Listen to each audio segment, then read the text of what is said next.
कि वक्फ property board के 2 लोग, मिनिमम 2 लोग, वो ये कह दें कि ये जो भूमि है जिस पे इतने सारे सनातनी बैठे हुए हैं, ये किसी न किसी सनातनी की जमीन होगी। उनके ये कह देने भर से कि ये जमीन वक्फ बोर्ड की है, आप कहेंगे पुष्पेंद्र साहब क्या पागलपने की बातें कर रहे हैं। उसमें यही लिखा है, उनको सिर्फ ये कहना है कि ये जमीन वक्फ बोर्ड की है, यहीं पे नहीं रुके। जिसकी ये जमीन है उसके पास इसके कागज हैं, आपका मकान है, आपने बड़ी मेहनत से पिताजी की पेंशन से बचा के चाहे बनाया होगा, उनकी याद में सब कुछ रखा होगा, यहां पिताजी सोते थे, यहां नाना हमारे थे, यहां ये तमाम सब कुछ आपके घर में वो धरोहर है। आपका मकान में अगर किसी ने ये कह दिया कि ये जमीन जहां पे आपका मकान बना है ये वक्फ बोर्ड की है, संसद में मुझे कभी कभी लगता है अंधे हो गए थे क्या, या बिक गए थे क्या, सौदा करा था क्या, एक भी नहीं निकला। उसका सेक्शन 35 ये कहता है कि जब उन्होंने ये कह दिया कि ये जमीन वक्फ बोर्ड की है तो उनको कुछ नहीं करना है, क्योंकि इस देश का सनातनी तो उनके खिदमत में लगा हुआ है। ये कहने के बाद अगर आपने इस जमीन को खाली नहीं किया तो आपको कानूनन तौर पे जो संसद में पास हुआ है आपको इनकोचर बताया जाएगा, इस जमीन पे कब्जा करने का आरोप लगेगा आप पे। पहले आपको इनक्रोचर बताया जाएगा, फिर इस एरिया का जो कॉम्पिटेंट अथॉरिटी होगी वो पुलिस आएगी, संसद के कानून के तहत आपको धक्के मार करके अपने मकान से बाहर कर देगी, उस पे ताला लगा के वक्फ बोर्ड को दे देगी। आप कहेंगे कि फिर सेक्शन 35 में यह कहा गया कि जिसकी ये जो आप कहते हैं हमारी जमीन है, कागज है, आपके रास्ते कैसे बंद किए गए हैं, ये मेरे मुंह से सुनने में मजाक लगेगा। आप चाहे तो सुप्रीम कोर्ट के बेहतरीन युवा वकील विष्णु शंकर जैन जो सुप्रीम कोर्ट में इस केस को लड़ रहे हैं, उनके साथ बातचीत करके एक यूट्यूब चलता है, हमारी टीम चलाती है, वी सपोर्ट पुष्पेंद्र कुलशेष के नाम से, और मैंने इसलिए उस पर डाला ताकि आप अगर यहां नहीं भी आ पाए हैं तो उस पर सुन लें कि उसकी निटी-गिटी क्या है। निटी-गिटी यह है कि जिसकी जमीन है, जो कागज दिखा रहा है, जो बिजली का बिल दिखा रहा है, उसको कागज लेके वो कहां जाएगा। संसद में पास हुए कानून के तहत आपको हाई कोर्ट और सुप्रीम कोर्ट जाने की इजाजत नहीं है। आपको कहां जाना है? वक्फ बोर्ड में 5 लोग, जिसमें एक मुतवल्ली भी है, इलाके का एमएलए भी है, 5 मुसलमान होंगे, वो वक्फ बोर्ड के मेंबर होंगे। उस वक्फ बोर्ड का एक ट्राइब्यूनल बनेगा, आप उनके ट्राइब्यूनल में अर्जी देंगे, माय लॉर्ड जो सुबह जमीन आपने हमारी घेरी है वो आपकी नहीं हमारी है, वो उस पर सुनवाई करेंगे। ये पता था कभी आपको? इसलिए मैंने फिर कहा, ये जो कट्टर हिंदूवादी, प्रखर हिंदूवादी, ये कोई शब्द ही नहीं है, ये कट्टर मुसलमान है, ये लिबरल मुसलमान है। ये आपने अपनी चापलूसी के लिए शब्दों का इस्तेमाल किया है।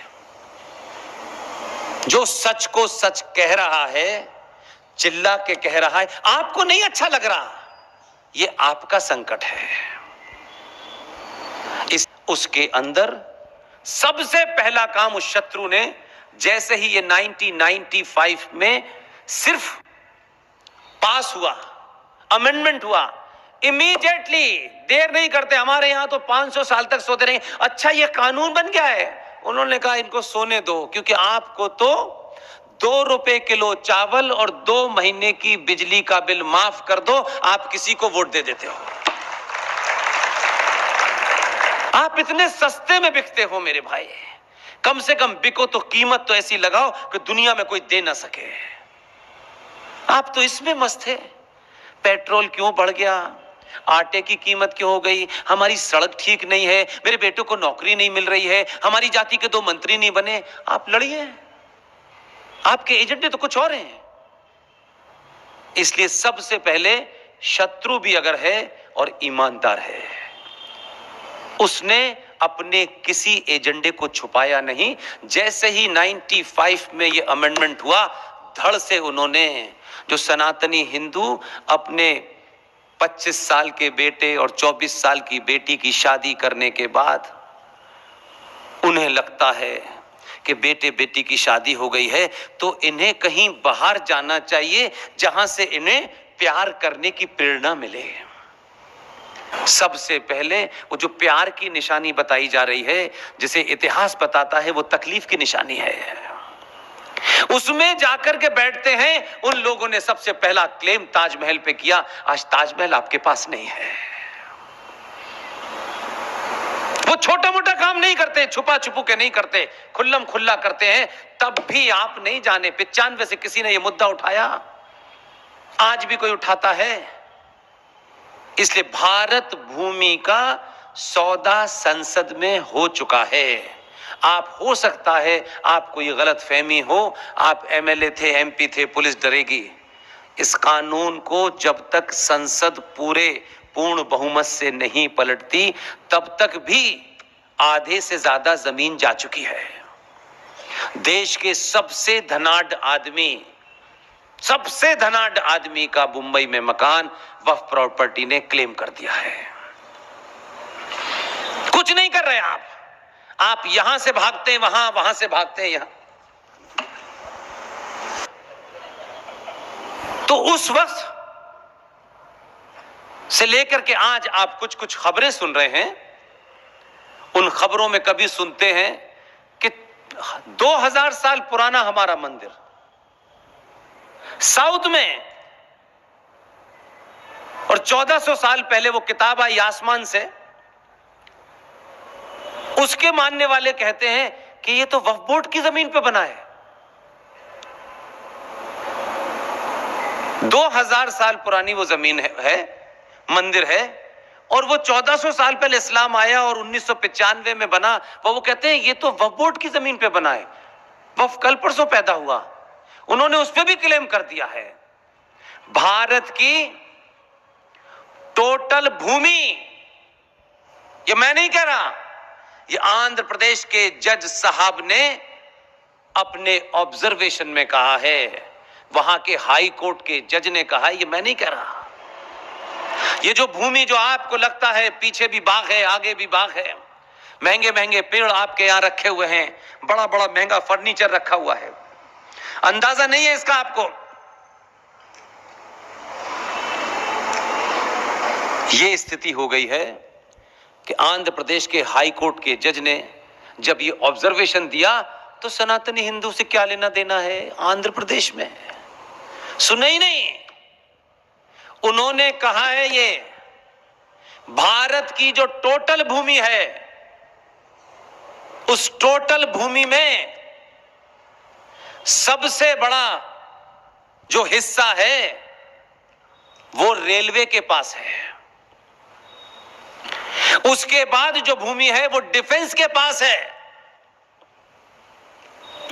उसके बाद जो भूमि है वो वक्फ बोर्ड के पास है।